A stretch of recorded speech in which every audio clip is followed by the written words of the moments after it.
Hi everyone, welcome back to another Quarantime with Brennifry. As always, I'm Tori.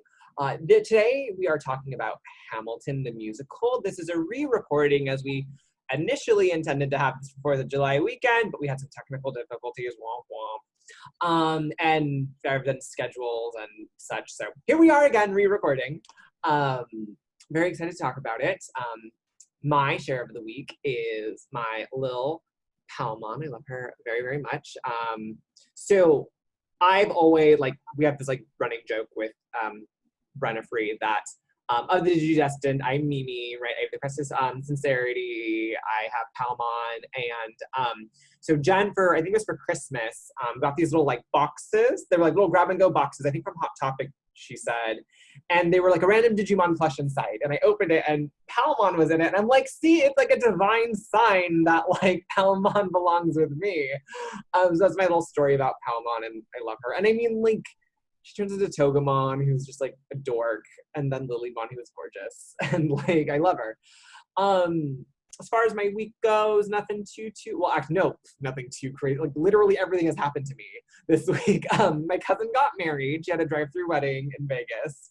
My dad had knee surgery. My cousin announced that she's coming from Europe to see everybody in fall. So that's happening. She has a newborn. So we'll see how that goes. And yeah, that's been my life. Anyways, I'm going to pass it on over to Brenda. Hi everyone. That's a lot, Tori. So you've had a hectic week. Yeah, my week's been pretty busy. Not as busy it sounds like, but yeah, I've been working on my class a lot. I'm responding to different types of emails, doing training for different campuses. So it's been a lot. I'm finding that there are just not enough hours in the day, and that I'm working a lot more than I was when I was physically in school, I think, teaching. So I don't know how I feel about that. On one hand, it's nice because it distracts me from the news. On the other hand, I'm tired, just very, very tired. So my share of the week is in honor of Hamilton. I have my Hamilton pin that Terry got me for my birthday. It says, "Hello, my name is Alexander Hamilton." Yeah, it was really sweet. I showed up to work and she had all my presents dressed in the school colors. It was really lovely. And my other share is from the time that Jen and I went to see the show when I was here touring at the Pantages. And I got the Schuyler Sisters t-shirt that 3 of them singing work. So yeah, that's my 2 shares. I'm gonna pass it over to Jen. Hi guys. I don't know what time it is anymore, or what day it is anymore.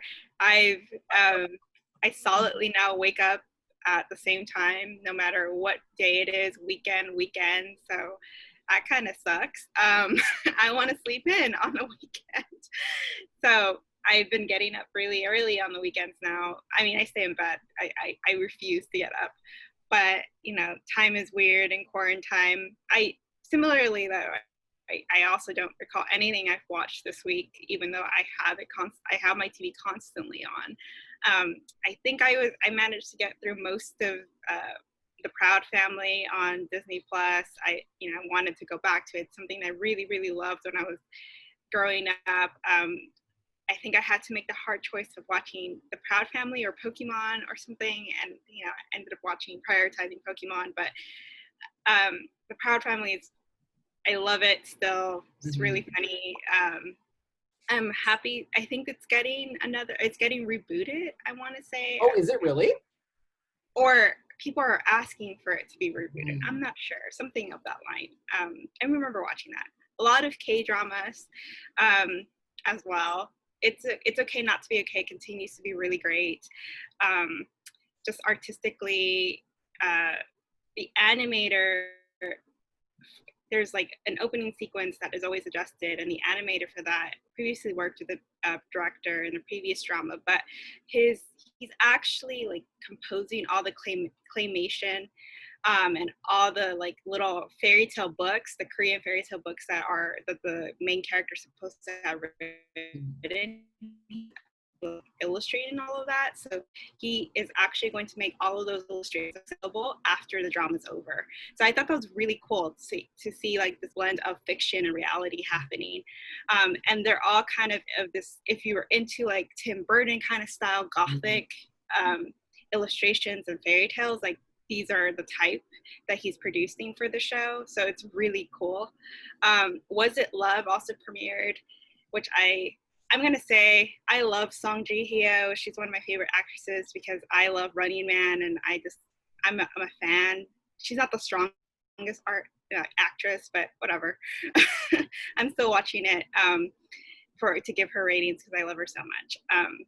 But yeah, I think we all felt really tired that 4th of July weekend as well. So hopefully this is a better recording without any technical difficulties.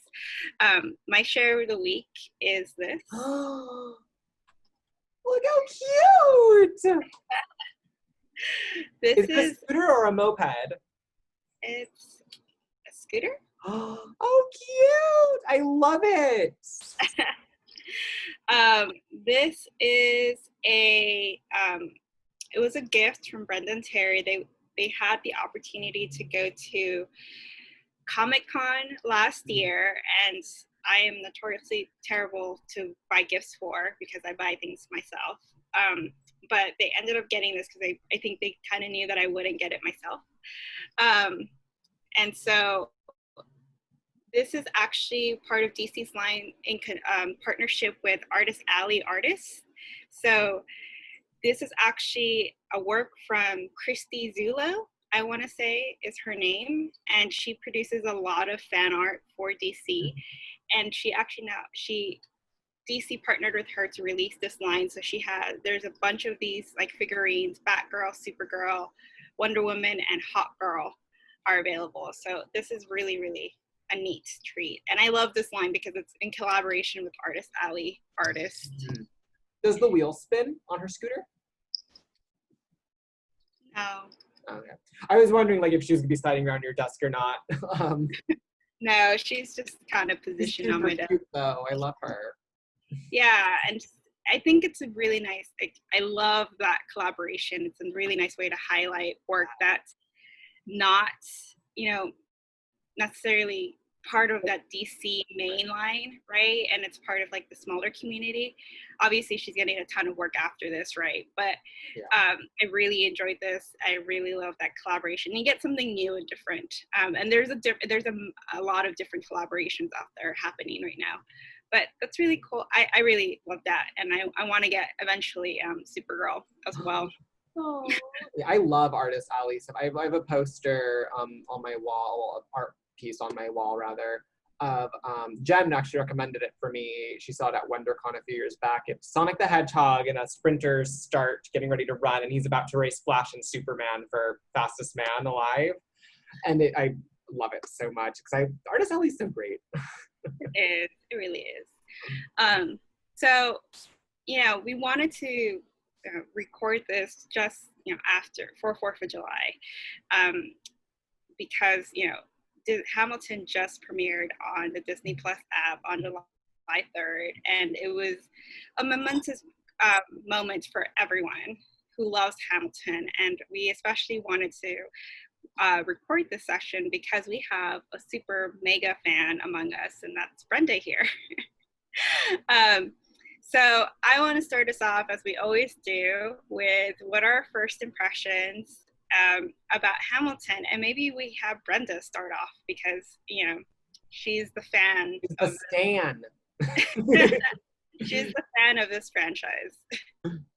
That is true, but I was not the first in our group to be aware of Hamilton. In fact, I think the first time that I even heard it mentioned, I think I saw it somewhere online, but Jen actually pointed it out, and she's like, hey, you know what? There's this thing that I think you'll really enjoy. And she knows that I really love musicals. I never really had access to musicals growing up, so it was like I enjoyed Grease and stuff, and like anytime that I saw a musical, I genuinely generally really gravitated toward it. Like when Chicago came on and Jen exposed me to that as well, I really love enjoyed Chicago. it. And so yeah, and so it was just one of those things that she brought to my attention, and like a lot of things, and this isn't it's not to shade her or anything, it takes me a while to get to things. Like she'll recommend something, and if it's one of those things that she like really pressures me to watch, I'll watch it that week. But in all likelihood, it'll take me at least a couple weeks to a month to watch, and sometimes even longer, which really frustrates her. And I understand that. I do. She has a struggle in being my friend, so I do appreciate your patience, Jen. But I actually, the first time I really listened to it was out of desperation, and I say that because it was the 4th of July, and I have a dog, right? His name is Cosmo. Cosmo does not like of dogs respond well to fireworks, and it was going off like a war zone over here. Okay, maybe that's an exaggeration. I take that back. But it was definitely really hectic, and so I was trying to drown out the fireworks, and so I put on the TV at full blast, and it wasn't doing anything. And so I had a small speaker that I used for my classes. So I hooked up my phone to it, and I started playing at random. And I think one of the songs came on for Hamilton, and I really enjoyed it. I'm like, this is kind of catchy. So I stopped the random, and I went to like the beginning of the album. And then from then on, it was just me weeping into my phone, texting Jen the entire time. Like, oh my God. It went from like, this is a good song, to this is a fantastic series of songs, to I'm weeping and I have not seen anything. I've just heard this entire story and I'm like crying into my text. So I don't know who was louder in the cries, Cosmo or me. We were alone. So no evidence. So yeah, that was my first foray into this thing that has consumed my life for the last 3 years. Because after that, and Jen will vouch for this because we used to carpool, Hamilton started playing in the car nonstop for a good year and a half, I want to say. And even after that, it was at least 1 or 2 songs that I would always play in my playlist. But yeah, that was my first encounter with it. Awesome. Yeah, I'm a late Hamilton bloomer. My first watching and listening and everything of it was 4th of July weekend. Before that, I had been familiar through Brenda with the mixtape. The Immigrants, We Get the Job Done, I used in my classroom. That was my first exposure. I didn't know how that fit into the musical. I thought that was just a song from the musical, which it's a line from the musical that turned into this song, which I think is amazing. But yeah, that was kind of my first exposure. And then I had a similar conversation with my mom recently, because I was telling my mom, oh, Hamilton's on Disney Plus. It's like really good. You should watch it. And she was like, oh, I'm not really into like historical plays. And I was like, neither am I. But I was like, trust me, like this one's different. And she was like, okay, I'll watch it.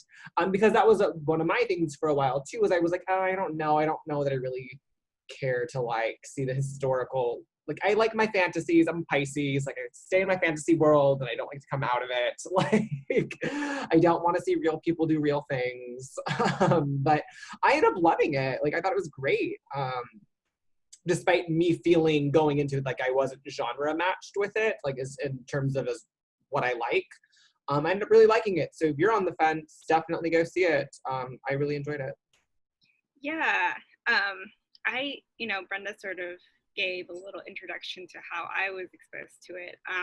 So I was exposed, I think I had heard it somewhere on social media. This is like this really great play. And there was a momentum on social media about this play and how phenomenal it was. And I follow a number of celebrities and artists on social media. And so one of the celebrities I happen to follow is Sarah Michelle Gellar, the actress that plays Buffy.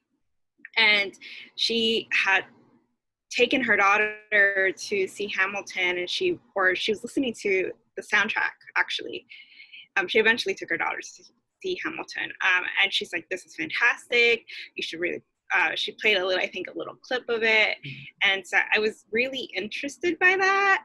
And so I ended up finding a copy of it on Amazon Prime. It was free, and I ended up giving it a listen. I was impressed by just the intense musicality of it, and the fact I unlike Tori, I actually do like history, and the American Revolution, and around that time, also like European history around that time is something of interest for me.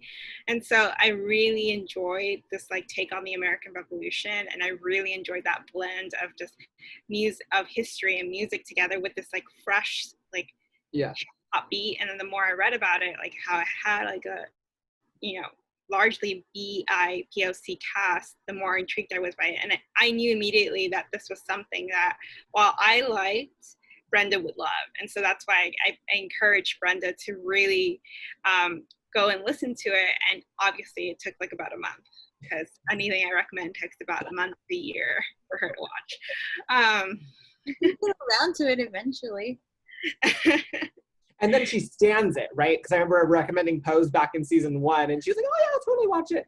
And then eventually she watched it when season 2 came out, and she's like, I can't stop. And I was like, see, I told you you'd like it. Like, I wouldn't recommend you something bad. You guys, this is where like Brenda ends up in like I told you situations, which she hates. And you know what? No, I've just embraced it, because that's my life. I am always busy. I always have something to do, and I'm always reading. I hate myself for saying that. I'm sorry. But I always tell Jen, like, no, I'm not a reader. I mean, I casually read, and she's pointed out how really not true that is. And she's right. But it does take, and that's part of the reason why it takes me so long to watch or see things. Like, once I get into them, I become obsessive to the point that it's a problem, right? Because Jen will tell you, I think there were a few times that we were listening to that soundtrack in the car that she might have regretted that recommendation, because I was so into it. And, Jen was like, I just want to listen to Little Mermaid. Natural. Driver picks the music, shotgun shuts their pie hole, right? Not that you do that. Wow, this is how you treat the one who gifted you the gift of Hamilton. Okay. You know that that's not true, because I never said no, and I never said no to a song you wanted to listen. If you ever wanted to take control of the radio, I wasn't gonna stop you. Yeah, you could choose any song as long as it was from the Hamilton soundtrack. Right. It was about 1.5 years to 2 years of listening to the Hamilton soundtrack on repeat. So, I'm gonna toss it a little bit to Brenda here. How was it for you watching Hamilton? We went to watch. So this is, we listened to the soundtrack for about 1.5 years. Then we graduated from grad school, and that was when Hamilton started its national tour. So Brenda was like, we need to go watch this. We're going to, and I'm gonna park at your house. We're gonna like do this like internet thing for whatever time it needs to happen, because I need tickets. And we ended up going to watch a live production of Hamilton with not the main cast, not the original Broadway cast, but with the touring cast. So we have our impressions there, and now we have the opportunity to rewatch whenever we want to the Hamilton production with the original cast. So how was that for you, seeing that for the first time and experiencing that as a fan? So I don't want to say it was a disappointment, because it wasn't. It was a lovely experience. But it was different, right? When you're listening to the soundtrack, the way that my brain is imagining everything happening on stage was very different to what we actually experienced and saw, right? Everything from the choreography that I always imagined to the way that the story was told. Because initially, before we actually went to see Hamilton, we went to see the Book of Mormon. And I love that musical. That was lovely too. But in the Book of Mormon, the songs obviously are the center of the production, but there is dialogue. There's a fair amount of dialogue.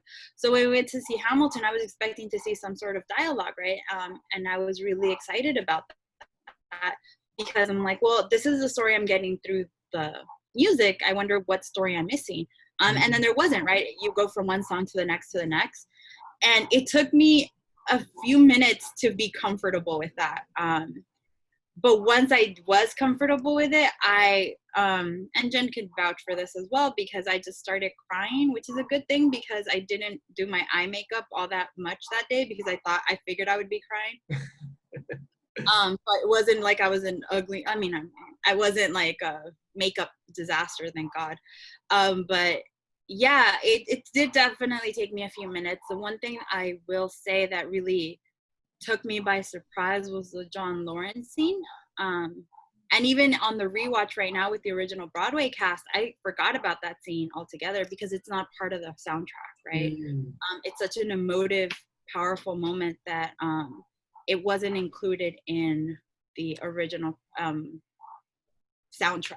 And so when I came across that in the production, it was one of those scenes that just kind of pushed, like, it felt like a throat punch, right? This reminder of like, oh, they just won the revolution. Hamilton just had his baby. Fuck, right? Because John Lawrence is one of those initial characters that really welcomes Hamilton into the narrative and then becomes his wingman and his hype man, right? Especially in one of those early numbers where John Lawrence duels with Charles Lee, right? And so you see the depth of their friendship and then the loss of him. And it really struck a powerful chord for me. So I enjoyed it. But I feel like listening to the soundtrack and watching it live, they're very different experiences, and very separate experiences for me. And now with the version on Disney Plus, I don't know. I've rewatched it a number of times now because it is on Disney Plus. The ETA on when I will stop crying is still out. I still don't know. I'm still a weeping mess. Eliza is a revelation. Aaron Burr, played by Leslie Odom Jr., is freaking phenomenal. He's a powerhouse. And then the actress who plays Angelica, Renee Goldsberry, I think is her last name. Freaking awesome. I just bow down. Oh my gosh, she's so wonderful. So I really recommend it. It is a lovely, wonderful experience. But yeah. I am so surprised you did not mention Daveed Diggs, considering your massive crush on him. Well, during our first recording, I might have gone a little bit crazy, so I don't want to reveal that crazy.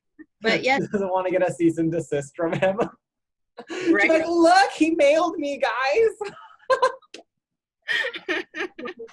I can't. Like, yeah, I mean, I really enjoy his characters, right? Just because of the sass that he plays them with is amazing. It's just wonderful and really fun. But I'm still in awe of how fast that man raps. I think he himself is. Yes.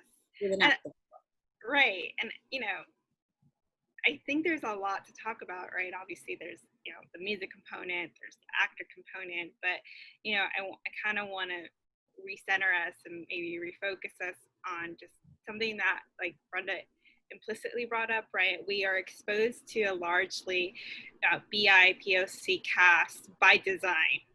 When the creators put together this play, they were really intentional about casting BIPOC individuals into these roles. And in order to, one, help diversify the theater, but two, give opportunities to these individuals who would normally not have the same opportunities, right? They would probably be supporting cast members in these traditional plays.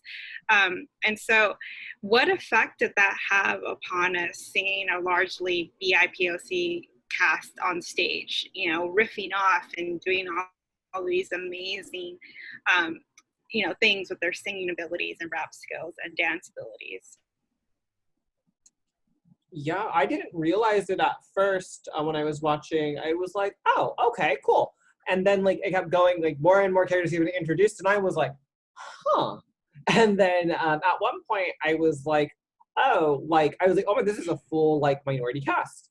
And then out came, was it like King Henry? Is it Henry?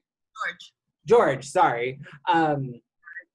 And I always want to say like Henry or Louis, and I'm like so like not in the right. Like, For a long time, that was like all of European king monarchy, right? So Louis was specifically French, although not always. And Henry is because you've read so much Shakespeare in grad school. And right. I'm like, oh, Henry, right? That's the king, right? Like, right. And then like Louis is the other one I always think of, and I don't know why, but that's just French king, the man in the iron mask. right. Like that's just like, yep, that's where my brain goes. So not Henry and not Louis. Right. He comes That's out. what I was watching I'm this like, weekend. what was that? That's what I was watching this week. I was watching Versailles. Right. Like, so like he comes out and I was like, oh, like the only white person they cast is the King of England, and that was like such a statement, and I was like really into that. And then like I really enjoyed his character as well because he's really sassy and like kind of like bratty, and I really liked it. And yeah, I just thought it was a really cool statement, and I really I enjoyed like just kind of seeing like all this like super awesome representation on stage. I mean, it was really refreshing, like really refreshing. I think it's one of those things that I don't know how to put this, but it's a form of reclaiming something, right? Or not necessarily reclaiming, but taking something, because often in Hollywood, and a lot of the history of cinema has been, and I know this is a stage production, but humor me for a bit, has been like white actors playing every role, regardless of how they were initially, like if it's a retelling of a real life person, right? And there's sometimes no regard for that person's cultural background, their race, or their ethnicity, right? And so to see a cast do not just such a phenomenal job playing these white characters, but to see us really ignore that they were white and intentionally casting a BIPOC cast is, I think, it's one of those steps. This is why we talk about representation and how it matters, right? Because often people of color are told, oh, if you're the best person for the job, you're gonna get it, right? And that's not our lived reality, right? This cast is obviously phenomenal, right, and talented, and they're getting access to these starring roles, thank goodness. But if that hadn't been the missive, we would have missed out on their performances, right? Because we would say, oh, George Washington was originally white, right? It's like, I think it opens up a space for us to remember and rethink of the stage as something that is a fantasy space for us to play with different things to expose our reality, right? And I think that's one of the things that Hamilton does a good job of, right? Founding fathers are extremely problematic in different ways, but I think if we think of this piece of art as allowing us this space to play, I think that that's really the magic and where that happens. I think in terms of effect on me, and I want to say on other audiences, I know we talked about this, it's nice, right, to see it ourselves and people who don't necessarily look like us imagine these roles, because it reminds us of how diverse America is, right? And always has been. That fact that we don't showcase that is a problem. But when we see a cast like this, it's important to remember that this shouldn't just be Hamilton. This should be every single production, right? That really throws caution to the wind and tries to really make an effort to include different voices and different perspectives, right? because I, as I'm talking, I'm thinking a lot about that Cinderella movie with Brandy. Do you guys remember that? It came out in the 90s. That was the Cinderella I liked. Like, I didn't like the Disney cartoon version. I would always fall asleep through that. But that version of Cinderella was one of those things that I think about a lot, because it was one of the first times I remember seeing like, I think the prince was Asian and his parents were Whoopi Goldberg and the dad from Alias. I don't remember his name. Victor Garber, I think is his name, right? And there was just no conversation about that. We just moved forward because that's a family, right? That's how a family should look. And I think that is one of the thesis statements of Hamilton, right? And one of the things that we should work toward, right?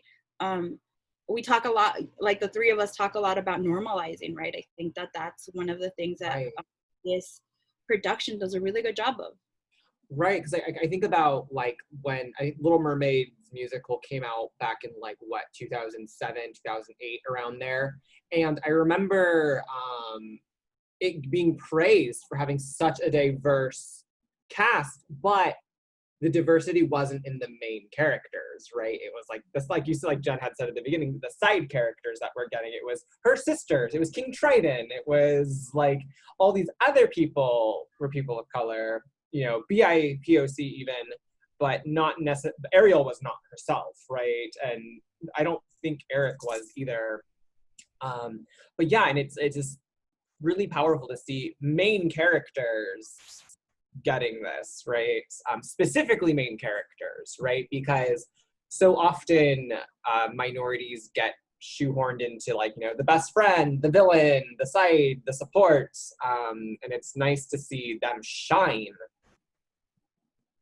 Yeah, I think that, you know, I think I'm always struck by how struck I am whenever I am in, you know, whenever I am given a largely BIPOC cast. It's almost like, you know, I've been trained to kind of expect that majority white cast, right? And I'm like, yes. When is that person going to come onto the stage? When is that? They're the main character, right? And so I feel it in my brain. I feel it in even my body, just like that expectation of when is the actual person gonna, like the white person, the white character, gonna show up to kind of lead us off. And it's a terrible inclination, but right. It's something that, you know, has been trained in me because a majority of our shows, the majority of our entertainments have been led by like white artists, right, and white creators. Right. And so just the writing that I'm exposed to and used to and laugh at and laugh with is majorly like white or Jewish humor, as, you know, Brenda's pointed out in the past. And so, you know, when I'm confronted, and that's a terrible word too, but when I'm presented with a largely BIPOC cast, I always have that inclination. I'm always surprised, but every time, once I get over that hump, I'm always pleasantly pleased, right? I'm like, yeah, I want more of this. It actually, you know, carves a need to want more of that. Like, why don't I have more of that? Because these people are talented. These people are just as interesting, right? And I think that's one of the smart things that, you know, Hamilton does is, you know, build in its casting system is like build it off this idea of meritocracy, right? I can finally say it right. I couldn't say it right in our last recording. Proud of you, Jen. But and so, you know, to build this idea of the casting behind that ideal about this, you know, that's what America was built on, right? The idea of meritocracy and the idea of like you can make something of yourself here, right? And go beyond what was actually given to you in this life. I thought that was a really smart choice too, right? To use that concept, this American concept, to then infuse that into their casting system to reinforce the ideals that they're trying to put together in this play for us, right? And I think that out of that, we got fantastic performances and we got fantastic conversation out of it, right? And you know, I can't get out of like how fantastic Renee was in the Angelica role. She was just phenomenal to me, and she made me weep in her rendition of Satisfied, right? And, you know, the conversation now, like a lot of articles now are coming out with like this hashtag cancel Hamilton, you know, dialogue, and, you know, how it sort of like Hamilton popularizes or ignores or sanitizes the like slaveholding histories of these white individuals, or the white narratives, right? It kind of sanitizes that for a popular audience. And so I think that's a conversation point we need to have, because I think it's what Hamilton manages to do is commodify history. And I think in that work, so many people have become fans of Hamilton. But I think for a lot of fans too, there's a line that's blurred between what is art and what is history. Right? So I don't know, like what do you guys take of that? Like that conversation that's currently happening around Hamilton? I felt myself doing that when I was watching it. I was watching it and I felt myself starting to lose track of that line between what is actual history and what is fantasy stage, what is actual Hamilton, and what is my feelings for these actors portraying a character, right? I found myself like, as I was watching it, like almost like second guessing my like knowledge of history, like what I grew up with. And I was like, oh, but it's so great. Like, look at what a great people they are. And then I was like, I had to like kind of stop and think about that for a second, right? Like, because like, did I like the portrayal of Jefferson? Yes. Did I think he was funny? Yes. Am I a fan of actual Jefferson? I mean, right? Like, but did I like him in the play? Yeah. Like, you know, he made me laugh. Like the rap battle was great. But it's very much like, I think that a lot of fans struggle in separating the fantasy from the reality. It's funny, you mentioned commodification, and that's how we open this whole thing. I'm sharing two things that I own that are Hamilton, and in front of me I have the book, right? Literally this book that is just about the musical. And I think I'm really, okay, so this is gonna sound weird. I really like the hashtag, right? Not because I agree with it, right? I don't think Hamilton is something that should be canceled. I like the conversation that it is instilling, because I think that's a conversation that the musical intended to have, right? They are, I mean, yeah, you're right. The musical highlights these founding fathers as in a largely positive light, right? But I think as a result of that, at least that's my hope, and maybe it's a little naive in my hope, is that most fans, when we see this, instead of saying, oh yeah, you know what, Jefferson and George Washington were fantastic people. True. Instead, they think, well, you know what, no, Chris Jackson was fantastic in the role. Like, I love Chris Jackson as Washington. I don't think I have an actor that I don't like now that, I'm sorry, because I've already named a few that I love. And I'm thinking about Chris Jackson alone, right? Just him as Washington. Like, I don't know about you guys, but I think that's one of those roles that it's very difficult not to be like, salute the general, right? Yeah. But I think that said, I don't know that this is the experience that most fans had. I definitely did, where I loved U.S. history when I was in high school. I love politics. I follow a lot of politics. Well, okay, I don't love politics, sorry. I like reading about politics because I need to know what's coming, right? Like I'm the kind of person who has to prepare herself for like things that are coming down the road, right? 2016 caught me off guard, and I don't need that again in my life, right? And so I read and consume a lot of political news. So I'm kind of the same way when it comes to history, right? And I like finding the nuances and the differences, like, oh, this is portrayed in the play this way, but I need to know how it actually happened so I can, and so I actually end up reading a lot more as a result of it. And I think that's probably what makes me such a weird nerd, right? Like there are Doctor Who episodes on like different authors, right? There's a Shakespeare episode, and there's a Agatha. Thank you, Jen. See, you're in my head. And Agatha Christie. And every time I see like those episodes in history, I'm the kind of person who needs to know what actually happened, right? And so I hope that more people watch Hamilton and are inspired to actually read a little bit more about the characters that are portrayed in Hamilton and realize that while the musical portrays them in a positive light, these were men who were, and I think there it is highlighted in some way, shape, or form in the musical that these men made mistakes. Maybe not so much with Washington, but definitely with Hamilton and Burr, and even Jefferson, right? These were men, and they made mistakes. They're not this like, oh, this hallmark of history. I mean, they are, but again, they made mistakes, and a lot of those mistakes they knew they were making when they made them, right? But when they were drafting the founding documents of this country, they also drafted in a lot of leeway to try and get future generations to realize we didn't have the answers. You're going to have the responsibility of fixing our mistakes, and then that every generation is going to have that, right? And I don't know that that's necessarily a message that's as pronounced in Hamilton.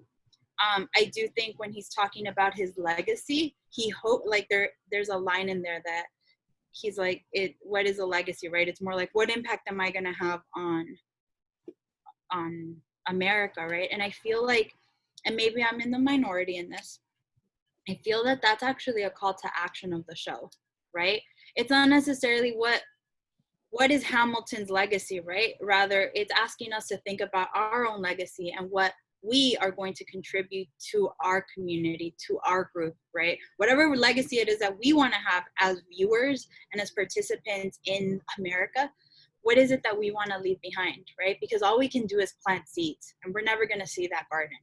But, Yeah. we have the power to leave those seeds, right? Sorry, go ahead. Yeah. And I think there's like a pizza being sold outside my window. There's something above me. Can you guys hear that? Sorry about that. Yeah, I think that it's all art should be all good art, and all art invites conversation, right? Or engages the audience in conversation. And that's what Hamilton is at the end of the day. It's a piece of art. So like, what Roxane Gay kind of came out and said on Twitter, like, first time watching Hamilton, it was great, but I kind of have feelings about it, right? And kind of insinuating that she wasn't comfortable with like the sanitation of the history, right? And Lynn coming out afterwards on Twitter saying like, hey, like I had 6 years to put together 200 years worth of history in a 2.5 hour play. Obviously, I did the best I can, and obviously I missed some things. All arguments about this are valid. And I thought that was a really nice way of kind of closing the conversation on his end, right? Because it was a good, succinct way of reminding us this is 2.5 hours to cover this amount of history. Of course, it's going to be a misstep, right? And he's going to have things that he excludes. And plus, it's the genre of a musical, right? It's the genre of fiction. So it's not necessarily accurate. It was inspired by these events, but it's not going to be necessarily accurate on all fronts. You can't be accurate in 2.5 hours on a musical, on a play. That's not the purpose of the play.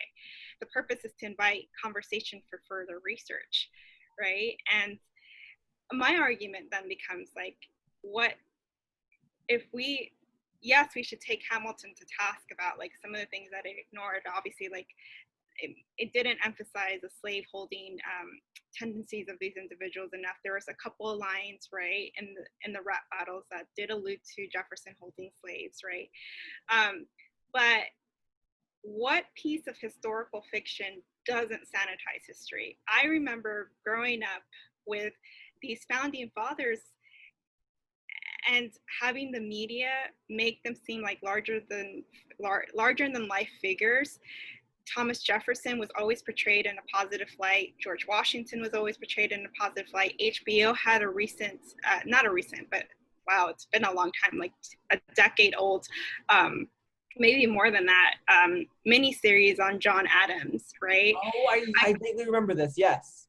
With Haji Ahmadi, yeah. And so, we've had years and years of like historical fictions, just sort of sanitizing the history for us, right? Because it's, at the end of the day, it's a fiction. It's meant to entertain. And Hamilton does the same work. And, I think Hamilton's coming, it's coming at a time where BLM is, still ongoing, right? So we're taking to task all these things. But I also think the audience needs to remember that it's a piece of fiction, right? And we shouldn't, it's a piece to kind of invite us to do what Brenda does and to research what actually happened, right? And then to then contend with that our knowledge of like, okay, now we know what happened, how do we feel about these men or these individuals now, right? And what can we learn from these experiences and to apply to our lives, or what to our civil duties and to what we want for our civil liberties, right? I think there is a danger in like younger individuals or older individuals not realizing there is a difference between Lynn and David and Chris Jackson and Lamar, right? Right. And Renee playing these individuals and the actual individuals. It right? reminds me a lot of when we were in grad school and we took the Milton class and we did Paradise Lost, and how even within reading that, a lot of us were like kind of sympathetic to the devil, right? Because of the character that was created, right, by Milton, and which also impacted the community, right? Yeah, I think Hamilton has that same power, right, to kind of put those feelings on characters, not people, right, in a way that they're written, right, because good writing makes you feel things. Right, it's like Les Mis, right? Les Mis is it's a musical about what, the French Revolution, right? Yes. And so like you're gonna feel things, right? Obviously that plays probably didn't do everything that or cover everything about the French Revolution, right? And that's the thing, is that whenever we're creating works of fiction, authors, creators are making choices about what they choose to portray, right? And that's the conversation piece that we need to then have, right? It's like, why did they choose to exclude things? What intention did they want, or what effect they want for their audience? I think, Hamilton is a great access point, right, for younger audiences. Let's make this piece of history a little bit more palatable or easy to consume, actually, right, for different audiences. But the problem then becomes, it has to absolutely become the responsibility of the viewer to become better informed, right? And understand that fiction, right, is about creative liberties and about choices that the author is making, and then having that conversation, whether that be in a big forum or in a smaller forum with your friends, right? Like book clubs, I'm thinking about, right? Wow, different time altogether. But anyway, but understanding that those choices and were sometimes sacrifices, right? In this case, we had to sacrifice reality because we're in a musical space, right? And the musical space is largely happy and fantasy driven and very much about the song, right? And so I think that that's a different conversation to have then about the demands of the genre, right? And if the purpose of the musical is exclusively fantasy, then that's fine. But if in 2020 we want something that's more real and true to form, then we need to be active and loud about demanding that kind of story, right? And realizing that that's probably not going to be fiction, then we need to have more real conversations about what we want in our media. I enjoy the musical for what it is. Again, I've already talked about all the actors. The songs themselves are just wonderful. But I think, especially when you're talking about this musical in 2020, we're talking about the legacy of racism in not just stage production, but in our very history, right? It's really important to actually have that conversation, which is one of the reasons why I love the hashtag, right? I agree with you, Jen. There's there's a lot that we have to give up because it is a piece of historical fiction, right? And we have to realize that. But because of that, that context is really important, right? And again, I go back to the same thing, and it then becomes a responsibility of the viewer to learn more about it, right? And realize that Jefferson was a slave owner, right? And he raped his slaves, right? Hamilton was an adulterer, and that is actually in the musical. The fact that things get better with his wife, that, you know, it speaks to the largely problematic nature of his character. But then we have to turn around and then look at Washington too. Washington was also a slave owner, and while he was larger than life and not just portrayed as such in the media, but even in our education system. I remember my elementary school teachers telling me Washington was our first president, right? We got a really sanitized version of He cut down that tree and told his dad because he can't tell a lie. was that Washington or Washington? I don't know, some white guy. I thought it was Honest Abe. Was it Honest Abe? I have no I idea. don't know. They're all the same to me. Well, like I remember growing up with Liberty Kids. Remember Yeah. that? Yeah. Oh my! I have not thought about that in a very long time. Yeah, Walking Dead. Like that. What's the That was- song? That has been a minute since I've thought about.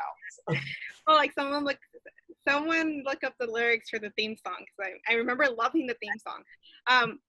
But you know what Liberty Kids did was present history, American Revolutionary history, in a very palatable way for children, right? But because it was a genre aimed at children, it was didactic in nature. Like there's things they ignored as part of a retelling of history, right? A reimagining of history. They made like figures like Washington, like Jefferson, like Ben Franklin, like Revere, these men to be idolized, right, and to be respected. And they really did. There were some things that they did bring up in the course of its reimagining of history, right? They did talk about like the Black battalions that were on a part of the revolutionary piece as well. But again, you know, there are things they gave up as a result of this reimagination. And that's the thing, is like whenever you are, unless it's a Ken Burns Civil War narrated PBS documentary on these historical pieces, like there's things that are inevitably going to inevitably be reimagined, and you know, things are not going to be spoken of, right? But I don't see many people taking Liberty Kids to task, right? Maybe because people have forgotten about it. But the point is that, like Brenda said, this Hamilton is an access point, right? It's a point of to go into the history and to remember our history, and then ask ourselves, why are we idolizing these men? Like, why is it that all these cast of men who were the founding fathers of our nation are all white? Where are the folks of color? Where are the BIPOC people, right? Why weren't they part of that constitutional creation and process? Why weren't they part of the Declaration of Independence or Bill of Rights process, right? Where were their voices? I think that's, you know, as Hamilton provides that access point, those are the questions that we should ask ourselves as audience members, right? It's like, why are these BIPOCs not part of this particular part of history, and in this grandstanding way that these founding fathers are? Right. And that brings us to those questions, right? It was a way of maintaining power, right? And when we say things like white supremacy is woven into the fiber of this country, that's what we're pointing at, right? The fact that people of different cultural backgrounds were largely excluded. It wasn't that they weren't around, they were, but they were excluded from these conversations, and as such, not given any power or access, right? And that's a problem. If we can have that conversation, then we can hopefully work towards something that's a little bit more equitable and better for everyone, rather than this weird racial hierarchy that we have that's not working for anyone, or it's working for the rich, I guess.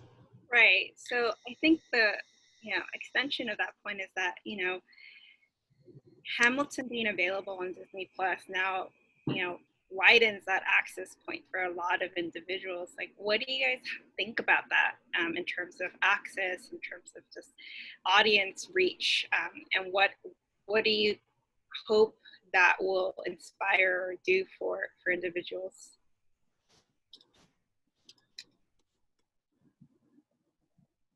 You want to take that, Tori? I was really distracted by the Liberty Kids lyrics that just got posted with that, so I'm not prepared. But Go ahead. these are really intense.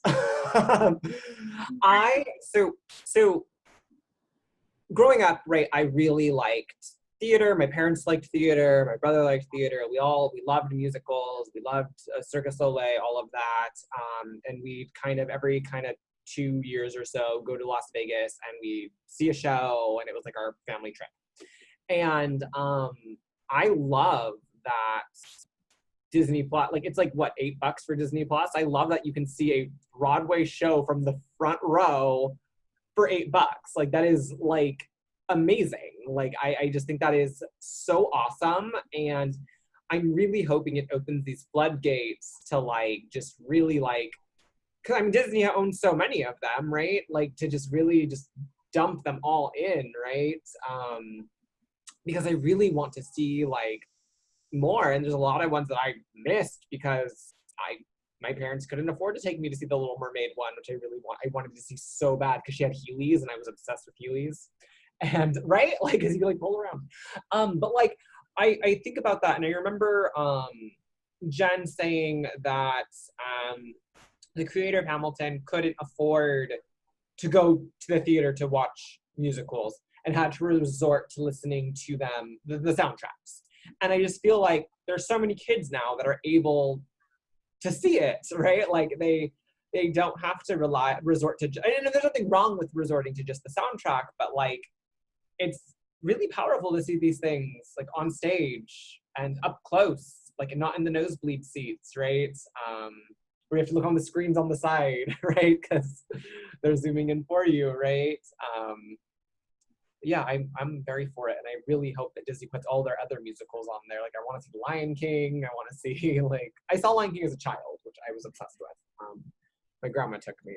So, yeah. Lion King was at the Pantages when I was a teenager, and I remember wanting to go see it so much. And I remember looking up the ticket prices and seeing them and realizing there's no way I can ask my parents for this. It is too expensive. Even if I got a part-time job, I would not be able to justify spending that much money on a 2-hour show. Yeah. And that's actually generally how it's been for me, right? I mean, a year and a half with that musical in my car should tell you how much I love musicals, right? It's not, and I've listened to others since, and thanks to Jen for getting me the soundtracks. And I've enjoyed them, right? It's just something that for me, I love storytelling and I love music. When you put the two together, I'm done. That's it, right? Sorry, excuse me. But I remember when Hamilton was, because I started researching it when I got into it. And one of the things that I remember from the production in New York was that Lynn mentioned something about wanting to make sure that it was accessible, right? It was impossible to get tickets because everybody was buying them, but there was always a section that was kept low cost, right? So that people could buy their tickets for $25 and it wouldn't break the bank, right? Mind you have to live in New York because, still having to fly to New York would be ridiculous. Right. For me, it would definitely be ridiculous. I could not justify that, right? And they also had something called the Hamilton Lottery, which when the play came to Los Angeles, I entered every single day. It was just an app on your phone that you could jump into and try and win tickets for that night, right? You would get 2 tickets, and I went into the lottery every single day. I'm not even kidding about that. I actually mean it. So that was one thing. I think that when we're talking about these strategic choices, right, those were creative choices. Now these are production choices, right, in terms of money, right, because it became a money-making machine, but it was at the same time, the creators wanted to make sure that people who were like him when he was growing up had access to it, right? And so I think that that's important, right? We go back to this a lot about creative responsibility, and I think in this case it definitely extends to accessibility, right? I am over the moon that it is available on Disney Plus now. Lynn mentioned years ago that they had filmed the original Broadway cast, but they just wanted more people to see the show. And when the pandemic hit, they decided to release it on and 4th of July Day weekend. And I know there's a bunch of Hamilton groups that I'm on Facebook that just went crazy and were really happy to have it, right? And because it is an access point, right? But, while many schools in New York got to see the production and the original Broadway cast, kids on this side of the country did not, right? Kids who did not live in New York didn't get to see it. And so this is a great way to access art, right? Especially in a time when arts education is always under threat and being cut off, right? And the creativity in children is not necessarily being fed in the way that it should, right? To have this as a point of access, but also seeing that it's just there, I think that that's wonderful. And I really honestly hope that this is just the beginning of a trend toward more productions, film productions, right? Because don't get me wrong, I still think that it's not the same, right? You definitely lose something, right, of sitting in the theater with other people experiencing the same thing, right? It's one of the reasons why we go see a movie. We still go see movies, right? Well, not now, but pre-pandemic. What do you mean you're not going now? I know superhero movies get a lot of hate, but you know what? That collective cheering when, a spoiler alert, when in Endgame, all of the Avengers come back and they're all coming out of the portals, that collective experience, I've seen the movie 100 times at home, but I remember sitting in the theater and like feeling so many feelings at the same time, and then realizing everyone in the theater was having the same reaction. That was beautiful, right? And so it's a different kind of thing, right? But I think especially for families like mine, right, who come from a lower income bracket, I hope that this is a way for them to see and enjoy this art, right, that has traditionally been reserved for those of more economic means, right? Hopefully this is a way that we also get access to that, because you know what? We deserve this kind of art. I think we deserve to have access to this stuff because it's beautiful, it's formative, but it's also just an experience, right? And it's an experience that children should have, right? That connection to the art that, I make a lot of jokes about me weeping and feeling things really deeply, but I think that's an experience we should allow children to have, right? Regardless of economic background. Sorry, I might have ranted for that. I'll stop. It's a good rant. I want to build off these points that you and Tori brought to conversation. I think it was a fantastic choice to include it on Disney Plus. I mean, there's still obviously like issues of access, right? You have to have the app, right, in order to then see the play. And you might not have that in your budget, or have a group of friends or family members that are willing to share their access. But I do think that it provides more general access to this thing that was very exclusive. Exclusive to New York, exclusive to certain economic brackets, right? Exclusive to maybe certain public school systems or private school systems, right? I think it manages to sort of level the playing field a little bit, right? And when we talk about economic and equitable, like equity disparities, like this, live theater is one of them, right? Live theater is it's such an immersive process, right? Like going back to that talk, actors on actors talk, that we mentioned a week ago with Kerry Washington and Sandra Oh, like Kerry was, talking about how she put it very succinctly. She said, film is for the director's realm. Television is the writer's realm. And theater is the actor's realm, because that's where all these individuals get to play the most, right? And get to really outfit their skills the most. And so really, like, there is something to be said to seeing Daveed Diggs live in action. You know, I think Tori brought this up in the previous recording, just the intense physicality that he brings to his role, right? Danceability, being able to see a tall, strong Black man on stage rapping his ass off and then also dancing his ass off and then delivering dialogue, you know, and just playing with all these sorts of just physical movements is inspiring. And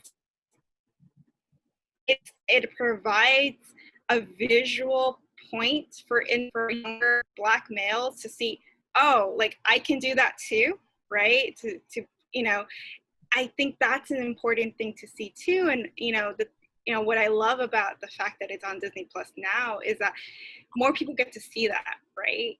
And it's not just held for the exclusive circles of who has the means and money for that, right? It's now you get to see Daveed in action. You get to see the actor that plays Hercules Mulligan also play in action, right? And so I think, you know, the arts are being slashed consistently, and there are not a lot of opportunity points to engage with art outside of maybe these mass goings. Like, you know, Endgame was such a perfect example. I mean, I remember that crowd going nuts when like Captain America held Thor's hammer. I was one of them. I was like, yeah. I stood up. I like didn't know what to do. I physically stood up. I was like, like, what do I do?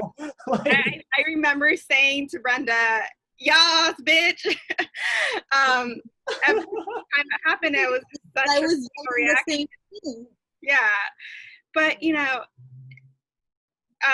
theater does the same thing, right? And the fact is that there's not a lot of access to that. When we talk about culture and we get who gets access to culture and who gets access to these entertainment points, like going to galleries, going to museums, right?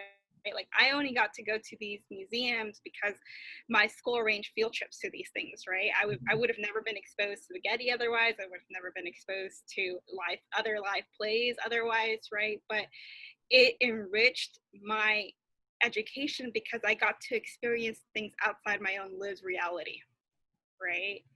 And I think that's what's so great about having Hamilton on Disney Plus now, is that individuals get to, like me, like us, like others, get to experience things outside of their own lived realities, right? And get to maybe dream outside of their lived realities.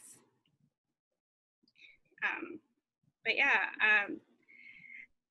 are there certain things from the musical that just you want to like, that resonated with you, from like the staging, the music, the acting? You know, what was I see a big yes from Brenda. Well, I don't know where to start, but actually I do know where to start. I'm going to start with Renee Goldsberry, OMFG. The micro expressions and the just general expressions that she had. I know it was something that you brought up, Jen. And it's one of the reasons why I cannot stop weeping on my rewatch, right?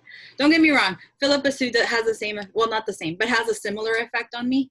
But just like all of the small, you know, where they have the satisfied number where she says rewind, right? The look on her face is so tragic and so, and she legit cries on stage too. I was like that's not on both eyes, because you know the fake ones you only have the one eye, and then but I was like, that's talent, right? Her voice, like she was in it to win it. Her voice is beautiful, but her acting, she just brings it. Whenever Angelica's on stage, my eyes just, I'm on her, right? Because I'm more interested in anything she has to say than any other character. And I do apologize. I'm sorry, Daveed Diggs, that includes you. I'm more interested in Angelica's voice in that moment, because she's a powerhouse, right? There's just so much intensity and at the same time, so much nuance, right? There's a lot that she says by not saying a lot, if that makes sense. I don't even know that makes sense. I'm sorry. No, it makes sense. That's acting. Yeah, I'm an actor, so yeah, you're right. Yeah. The other one that just blows my mind is the staging for wait for it. Sorry, I spaced on the name for a second there. Because in my like at least in my head, right, every time I heard wait for it, I was imagining a lot of choreography. And so when I actually watched it and there was very little choreography, it's mostly just Burr on stage singing, I was a little caught off guard by that. Just because it's like it's a big number, right? So you can see how you could probably add a lot of choreography to that, but that choice in not adding choreography, I thought was so much more powerful, and it was one of those very nice and pleasant surprises for me. Yeah, I think like for me, obviously I was a wreck with Renee's performance. Like she was a standout for me. Just those micro, expressions during her numbers when she has to let go of Hamilton for the sake of her position as the eldest daughter, and also, for the happiness of her younger sister. Just completely wrecked me. But what I really also enjoyed was work, helpless, and satisfied. Those are all very like popular numbers, and they're really catchy tunes. And we know, because of Brenda, I know about like the friendship that the three actresses have with each other, the Schuler sisters have with each other. So they're really cute on these interview sessions. But it was such a treat to see that on stage, interacting as sisters. Like when they first come onto the scene, like work, I thought that was like the little interactions that they have with each other, the chemistry that they have with each other as sisters was really great to see, because while it's intimated in the music itself, it's really a treat to see that on stage and what those women did to sort of produce that for their audience. I thought was a really nice thing for me to see on stage. Absolutely, totally agree. What about you, Tori? I was blown away by, as generic as it's gonna sound, the opening number. Like I was just not expecting like that. Like I was kind of like, oh, we in it. Oh, we winning. Like it was just like boom, boom, boom, and I was like, this is amazing. Like I was like I remember when it not pot, like when the number ended, I was like, yeah, that's an opening, all right. Like I just was so like mind blown by it, right? I just remember being like, wow, that was like super intense. And then of course the bullet. The bullet was like a really big stat. I remember I just kept gravitating towards her and just like I really enjoyed her as well. I don't know all the songs names, so I can't like oh yeah, that's the one that I liked. But I liked the one that was like where they're talking, he's singing about all the conversations are like happening behind closed doors, and then he's not part of that conversation. In the room that happens. Yeah, I like that one a lot. Yeah, I thought, I think Lynn, because of, obviously there's always going to be like little YouTube clips and stuff about, actors talking about their experience, and, Lynn talking about his experience as well. Like going back to that opening number, Lynn talked about how he spent a year on developing that song, and that he got like all his inspiration from like these 90s rap artists, right? And it's so good. He knew that he needed to get it right because this was going to be the thesis of his play. And so, he talked about how he needed to show Alexander's wit. The challenge for him was, if he's going to say it in 4 couplets, then his challenge was then going to have Hamilton say it in 2 couplets. So like, when Alexander is summarizing Lafayette, Lawrence, and Mulligan's, goals and dreams, it's his way of, articulating and demonstrating to the audience that he's a very smart man, right? Because he's saying it in a faster pace and in a shorter amount of words than they did. Yeah, you see that in their raps, right? Because while the boys are like, my name is whatever, this is, right? It's a very slow piece, right? Or slow rap. And then when Hamilton comes in, his the fastness with which he speaks is not just showing them, oh, this guy is bright. He can also rap in this new style a lot better than they can, right? So this is going to be one of the leaders of this revolution, right? Not just the revolution that's happening, but this revolution with words. And you see that contrast later when Thomas Jefferson first comes in, right? Everyone in the States is rapping, and this dude is singing a jazz number, right? To signal, oh, this guy is disconnected and outdated, right? Jazz is on its way out and rap is in, right? And so those are the really small, like, technical things that I'm still fascinated with and love, right? Because then you see Jefferson, he has to learn quick, right? Because he has that rap battle with Hamilton almost immediately after that.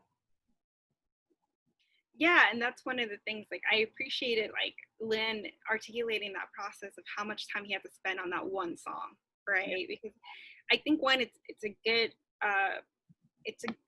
example of how, like, you know, projects and creative projects and writing is never done, right? You constantly revise and refine, and something we try to articulate to our own students. But two, like, I think that sense of process, like, it shows just like how much purpose and intentionality he put into that song, that, like, things like the cabinet battles are such a great example of just adapting the Federalist Papers, you know, the constitutional arguments that happened at the Constitutional Convention, and adapting those into new genres, right? We talk, you know, in our courses, we talk a lot about, like, genre adaptations, right? Some people call it transformations. We like to call it adaptations, because that's what you're doing. You're adapting to a new genre. But, you know, I thought that was such a fantastic way of, you know, recontextualizing the constitutional convention arguments into something that's modern and something that's palatable for younger audiences. We know, like, and, you know, they're inspired by things like Yo Mama jokes, right? Like, Yo Mama did that, you know? And so I thought that, and, you know, this is something that younger audiences have experiences with, right? Just getting them to understand history and, like, Jefferson and Hamilton's points through this new form, which is that rap battle. Right? And it kind of shows the rivalry, right? Because you go into this expecting, like, this rap battle, rap artist rivalry, like, between them, and they really play that up. And, like, we all kind of know how rap artists are supposed to act against one another when they've got beef, like, you know. So I think they really played that well, and I really enjoyed that. Well, I love that. I love the fact that this Senate debate became a rap battle. I mean, I don't know if any of you have ever watched C-SPAN, right? But that looks boring. But the reality is, the people participating in that feel as fervent, I guess. Is that a word? They feel they feel as intensely when they are not rapping, sorry, proposing something or doing something, right? And so I think it's a really creative way of bringing our civic reality and give it a creative spin, right? I love that. I absolutely love the rap battles. Are probably, I can't say they're one of my favorite. I love the whole thing, as you know. But I want to go back to something that you mentioned earlier, Jen, about how the creative process is never done, because you're absolutely right. And then you see that with the mixtape, right? For those of you who don't know, the mixtape is actually another, not a soundtrack, but it's taking the original music from Hamilton, and then either a different artist is playing, or they brought in different artists to sing the song or to add different elements, right? The Immigrants We Get the Job Done song, for example, brings in a bunch of different rappers from different parts of the country, right? With very different backgrounds, right? One of my favorite lines is rap by Residente, who's actually Lynn's cousin or distant cousin of some sort, right? But then you also have Snow the Product, who is I love her. I love her. I love her. She's just love her. She's right, but they're at least she is a little bit lesser known than Residente, right? But this gave her a platform to then, like, talk about the immigrant experience from her perspective, right? And then Residente got the same treatment. And then oh my goodness, I'm blanking on the other artist. I do apologize. But that's one version, right? That's another adaptation of the same song, right? Or not the same song, but this line from the song.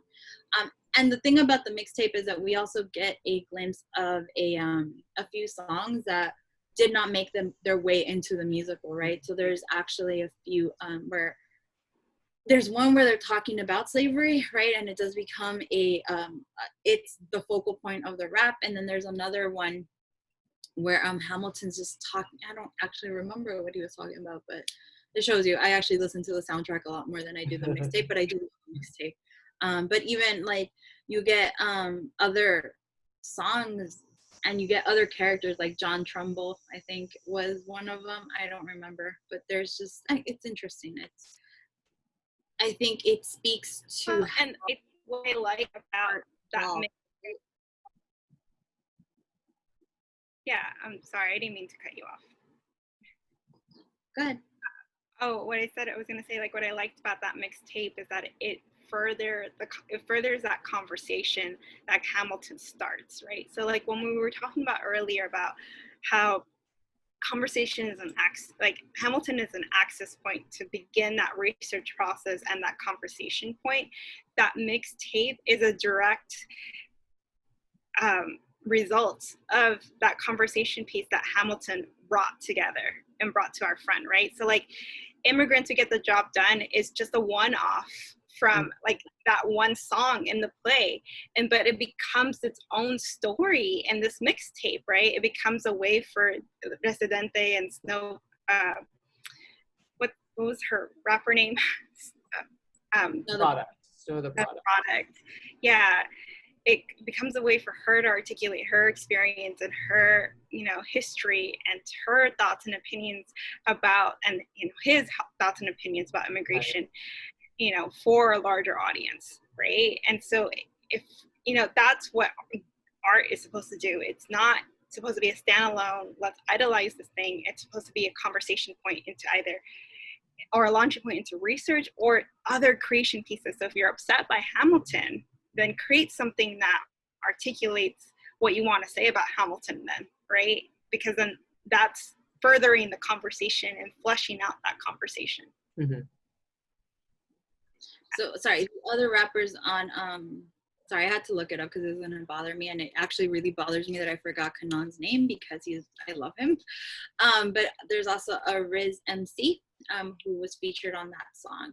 I think there's another song called Valley Forge, which is one of my favorite raps, but that didn't make its way into the original musical, but it is on the mixtape, along with Washington's By Your Side, which is one of my favorite songs by Wiz Khalifa on the mixtape. I love on the mixtape, Snow the Product has a line in Immigrants We Get the Job Done that's always like stood out to me. I always think about it a lot, where she says, she's rapping and she's like, Peter Piper didn't do the picking, he just like undercutted Pablo. Or something like that, or like just like underpaid Pablo or something like that, and like that's always stood out to me from like her perspective. And I love her line where she's like, "We're America's ghostwriters." Yeah, right? That part always gets me. But then like I love Residentes, right? Because where he's like, he's talking about what, and like in his part of the video, actually, he's actually writing La Bestia, right? La Bestia, for those of you who are not familiar with integration issues, is this train that immigrants often actually ride on, right? But the train, they're not inside the train, they ride on top of the roof of the train, right? And so you'll see pictures of people on La Bestia, right? Because La Bestia is one of those things that has claimed a lot of immigrant lives, right? And it's called the Beast, right? But it is one of those things that connects those of us who have experienced immigration from Latin America, right? Specifically continental Latin America, right? Because we're familiar with that, right? It's a conversation topic among a lot of people in the Latinx community, right? It's like, oh, we're familiar with something that's kind of like in the back of our minds, right? Something that is always present, and it has been some way, shape, or form experienced by our families, right? And so when Residente is in the video as actually writing La Bestia and talking about how difficult it is to put your entire fucking life into a small backpack, right? Put it on your back and run, right? I don't know, I remember that first time, and it was a kind of a similar experience with Hamilton, right? I didn't cry, but I remember having to stop and just stop what I was doing to just kind of take it in, right? Because it was like these stories that I've heard from my family, right, about what it was like having to traverse so much space and time and having to abandon their families, right? And how difficult that entire okay, now I'm getting teary-eyed, but like how difficult that shit is, right? And how it is a source of cultural trauma for us, and we carry that, right? And so I thought the way that they presented it in the video and in the song, I liked it. I'm very happy it's something that exists and I got to see in my lifetime. Yeah, I think the musical provided so many opportunities for different types of unknown artists and not well-known artists, because I think Presidente is pretty big among the Latinx community, but not necessarily for the American, English-speaking community. Fair, he is big as part of his collective, right, with Calle 13, right? On his own, I don't know if he has that much traction. I mean, I think he right. does. Yeah, but it's not something that like American individuals are exposed to, and by American I mean non-Latinx, right? Maybe minority BIPOC crowds, no, right? And so I feel like it gave so much exposure, especially to the music composer, right? Like I sent an article to Tori and Brenda about how the music composer is deaf. And for him to have been involved in the creation of Hamilton from this perspective is incredible to me, right? It's a way to continue that conversation that just because you have these certain things that others take for granted, that doesn't mean that stops you. That doesn't mean that stops you from accomplishing great things, right? Like here, he's using his deafness as an asset, right, to produce these strong percussion sounds, to really formulate that music. Because he talks about in the article about how Lynn is not a musician, so he comes in with like, this is a tune that it's in my head, but he doesn't know how to articulate that tune into music and composing music. So it's up to this music director's job to really put that into fruition and articulate that vision. And so he had a lot of control over how Hamilton sounds, right? But I thought that was such a great opportunity for him and a platform for him to kind of demonstrate like, hey, like I have talent too. And he talks about how like he came from like a low economic background as well, right? So I think that Hamilton's providing a lot of access points across the board. And I think it's a mistake to ignore that. And, I think we can still have our criticisms about it, and we just should. But I think that we also then need to think about like, okay, so then what do we want out of these criticisms? Like, what are some actionable steps or resolutions or things that we want to see now out of these criticisms? And I think, it goes back to our responsibility as viewers, right? Whatever it is we're watching, we need to be cognizant of the fact that this was created by someone and someone has a purpose, right? And we have to question that all the time. I think that that's what good art does.